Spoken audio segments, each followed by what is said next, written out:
Maraming balita ang umuusbong tungkol kina Catherine Bernardo at Alden Richards, na mas kilala sa tawag na Kath Den, na sa kanilang pagbisita sa Canada. Ang pagdagsa ng mga ka-update na ito ay hindi nakapagtataka dahil sa labis na pagtanggap at suporta ng mga Pilipino sa nasabing bansa para sa magka-love team. Ang Kath Den ay kilala sa kanilang pagiging bukas at mapagbigay sa kanilang mga tagahanga, kaya kahit naman hindi may kakaila ang kasiyahan ng mga Pilipino sa Canada sa bawat pagkakataon na makasalamuhan nila ang kanilang na mga idolo. Isa sa mga patunay na ng kanilang pagkakaakit sa mga kababayan sa Canada ay ang kanilang pagpayag sa mga photo-op kapag may pagkakataon.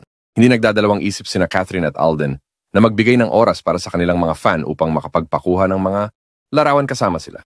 Isang halimbawa nito ay ang isang Pilipino na nagbahagi sa kanyang Facebook ng selfie na kuha kasama sina Catherine Bernardo at Alden Richards kasama na rin si Joros Gamboa. Ang selfie na ito ay nagpapakita ng kasiyahan at excitement ng Pilipino, pati na rin ang pagiging approachable ng Kath Den. Ang larawan ay kuha sa YC Calgary International Airport. Ang sa suot ng Pilipino, mukhang nagtatrabaho siya sa lugar, bagaman hindi tiyak kung isa siyang biyahero o residente.